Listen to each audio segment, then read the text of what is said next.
Most people move to Tennessee suburbs for safety and sunshine, but beneath the lush lawns and tidy porches, something is thriving year-round. A silent explosion of fleas fueled by unusually mild winters and booming pet populations. Nashville and Memphis now rank among America's top flea risk zones, and what starts as a small itch can turn paradise into a nightmare. The data doesn't reveal everything. The true cost of this invasion may be far higher than anyone realizes. So, how did the heart of the South become ground zero for an out-of-control flea crisis? Emma Carter remembers the first time she noticed something was off. In her neighborhood, the mornings start with sunlight glinting on dew-soaked grass, and children ride bikes past rows of blooming crepe myrtles. Dogs nap on shaded porches. It is the kind of place where people wave from their driveways, and weekends are spent tending flower beds or grilling in the backyard. But even as the lawns look perfect and the air feels clean, there is a sense that something is lurking just out of sight. Emma's voice carries a quiet warning. Sometimes, she says, the most ordinary days hold secrets you never expect.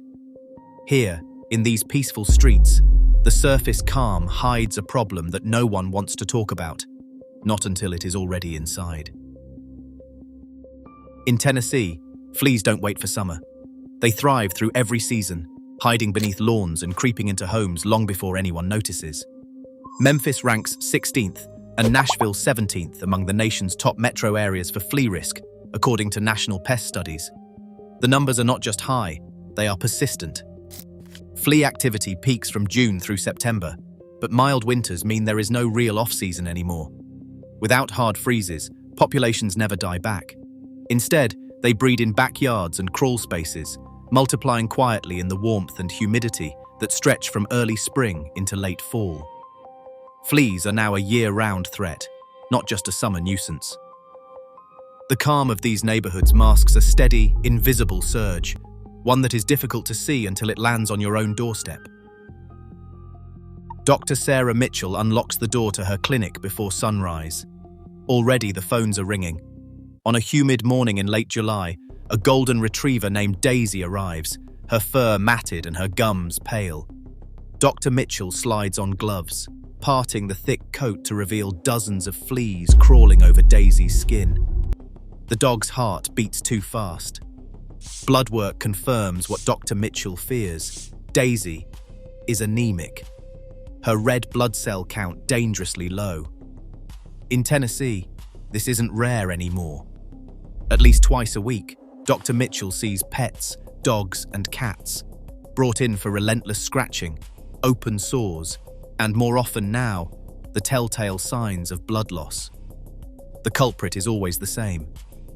Each female flea can lay up to 50 eggs a day. In the warmth and humidity of a Tennessee summer, that means thousands of new fleas in a matter of weeks. Dr. Mitchell explains that a single flea can lead to 2,000 descendants in just 3 months. Eggs slip off pets and roll into carpets, bedding, and yard soil, where they hatch and return in waves. Even with monthly preventatives, families watch their pets decline. Some animals need iron supplements and, in severe cases, blood transfusions. The emotional toll is just as heavy. Owners sit in exam rooms, helpless, as their pets scratch until their skin bleeds. Dr. Mitchell's staff spends hours combing flea dirt from fur, treating infected bites and soothing worried families. The clinic's waiting list grows longer as more households report infestations that started quietly and spiraled out of control. The crisis is no longer seasonal, and the sense of urgency in Dr. Mitchell's clinic is unmistakable. What begins on the back of a pet rarely stays there for long. The next step in the cycle is always the same. The fleas move from animals to every corner of the home. Emma Carter's front porch isn't quiet anymore. The scratching starts before dawn, on her own arms and her son's ankles, and the family's cat darts from room to room, desperate for relief. It isn't just pets suffering.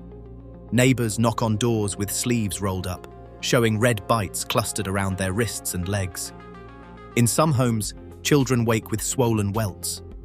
The bites itch for days, sometimes breaking open and getting infected.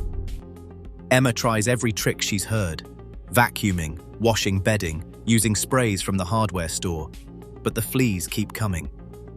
They hide in the seams of sofas and the cracks in hardwood floors. No one wants to sit on the carpet. Calls to pest control companies spike. 75% of the service calls in her county now come from pet owners desperate for help. In Knoxville, complaints about fleas have been rising, with local firms reporting more calls than any year in memory. The phones ring so often that exterminators have started keeping extra staff on weekends. Residents swap stories about the cost. A single treatment runs over $200, but severe cases need multiple visits. Some families spend close to $1,000 by the end of summer just trying to reclaim their homes. The emotional toll spreads through the neighborhood. Parents keep children indoors, worried about infections. People who never owned pets find fleas hitching rides on shoes or pant legs. Emma's neighbor, who hasn't had a dog in years, discovers fleas in her laundry basket. The stigma grows. Some whisper about hygiene, but exterminators are clear: it is not about cleanliness. It is about a problem that is bigger than any one household. Emma's voice grows tired as she describes the endless cycle: treat, clean, repeat. She is not alone.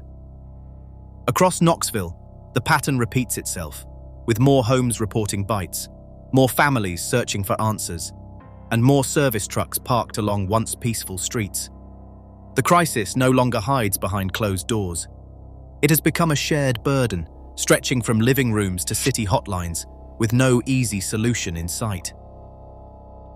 Lawns in Tennessee suburbs look like the picture of order: trimmed grass, neat fences, and a few scattered trees for shade. But beneath those canopies, and in the cool shadows by the porch, fleas find everything they need to thrive. Dr. Marcus Price, an entomologist at the University of Tennessee, points to the way modern yards have changed the rules.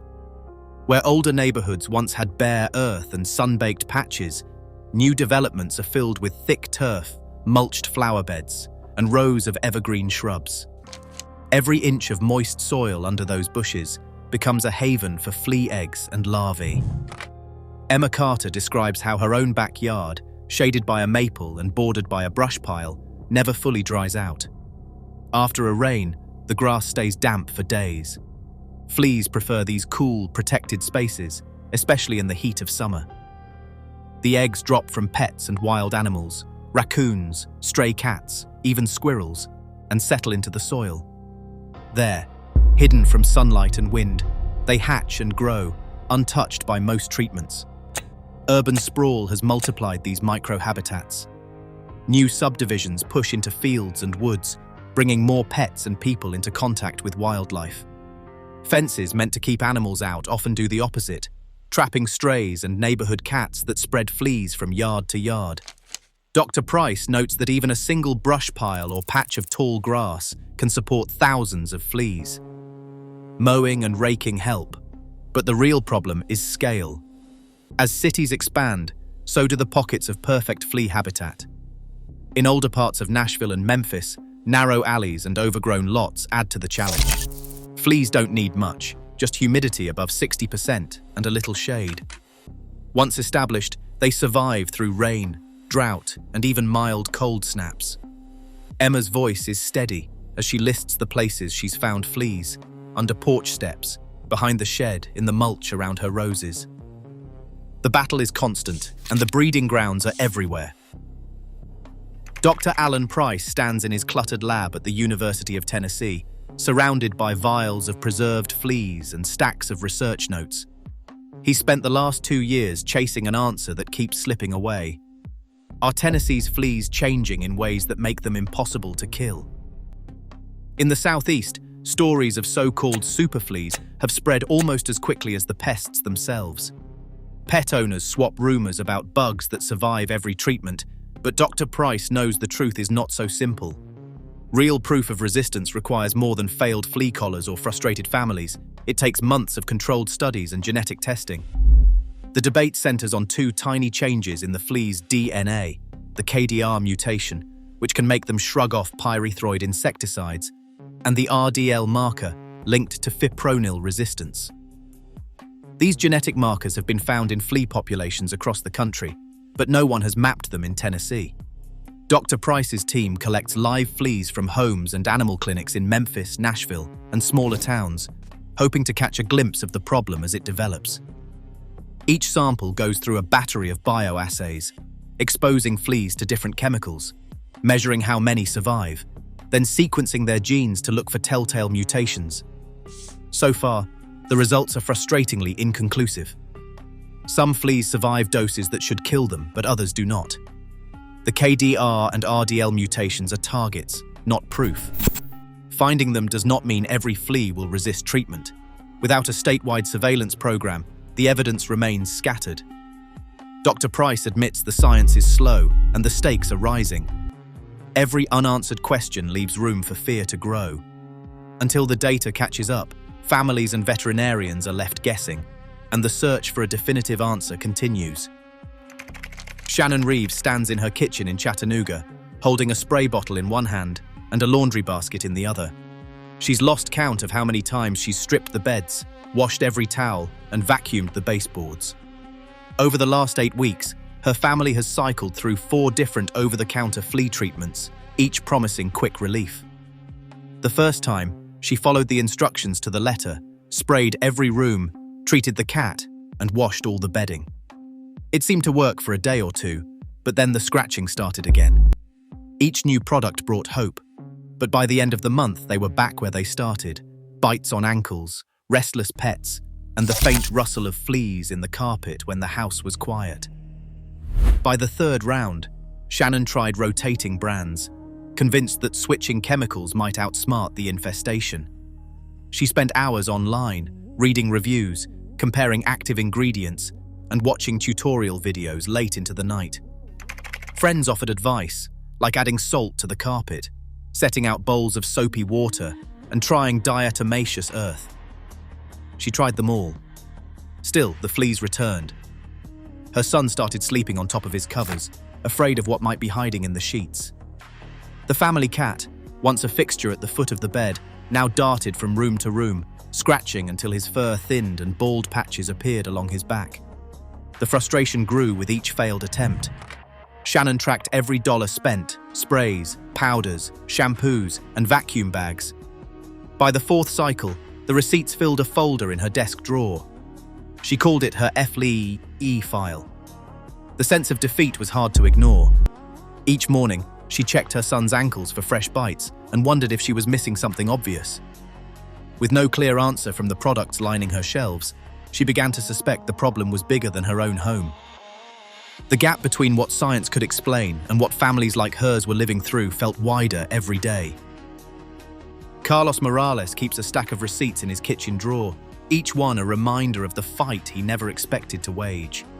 The first bill came in May, after a pest control crew spent an afternoon spraying every room in his Knoxville home. 2 weeks later, the fleas were back, so he paid for another round. By August, Carlos had spent nearly $2,000, remediation fees, pet treatments, and new bedding to replace what he had thrown out. The costs did not stop at the front door. His landlord insisted on yard treatments, adding another $300 to the tally. When the infestation spread to his car, he paid out of pocket for a deep clean, hoping to keep the pests from following him to work. The numbers are staggering for families like his. In Tennessee, professional flea remediation often runs between $1,500 and $3,000, depending on the size of the home and the severity of the infestation. For renters, these expenses can mean the difference between staying put and searching for a new apartment. Some families dip into savings or take on credit card debt, desperate for relief. The cycle of treatment and reinfestation means that a single summer can drain a household's budget with no guarantee of success. Carlos describes sleepless nights, the constant itch, and the worry that his children will bring fleas to school. He has considered moving, but the cost of breaking a lease and starting over feels just as overwhelming. For many in Knoxville, the price of the flea crisis is measured not only in dollars, but in lost time, disrupted routines, and the slow erosion of what home is supposed to feel like. Emma Carter stands in her driveway, arms crossed, listening as neighbors swap stories about sleepless nights and empty wallets. She's heard the same frustration from families across Knoxville and Memphis. No matter how much they spend, the fleas keep coming back. But the problem is bigger than any one street. Without reliable data, no one knows where the worst outbreaks are or which treatments actually work. A group of Tennessee scientists and veterinarians is now calling for a statewide surveillance program. They want to launch a $250,000 pilot project, collecting live fleas from homes and clinics in Shelby County and Davidson County, then mapping resistance patterns and tracking which products are failing. With no official records or coordinated response, families are left to guess what is happening next door or across town. Emma repeats what she has heard from the experts. Until there is real-time data, the state is fighting blind. Forecasts from the Companion Animal Parasite Council warn that Tennessee's year-round flea problem is just the beginning. Rising temperatures and mild winters mean the same crisis could soon sweep across the entire South. Cities from Texas to the Carolinas are already seeing longer flea seasons and higher risks. The scientists argue it is time to treat this as a public health issue, not just a nuisance for pet owners. Emma's voice sharpens as she relays their warning. Without surveillance, the infestation will only spread, and the cost will be paid by everyone. The call is clear. It is no longer enough for each family to fight alone. Only a coordinated effort can keep the problem from growing into a regional disaster. Today, Tennessee's mild winters and surging pet populations keep flea risks high, forcing families and communities to adapt faster than pests evolve. As climate trends accelerate, what is a seasonal nuisance now could soon become a year-round threat. The real question is not how to escape, but how to outsmart a problem that is only getting harder to ignore. Share your thoughts below. How would you fight back?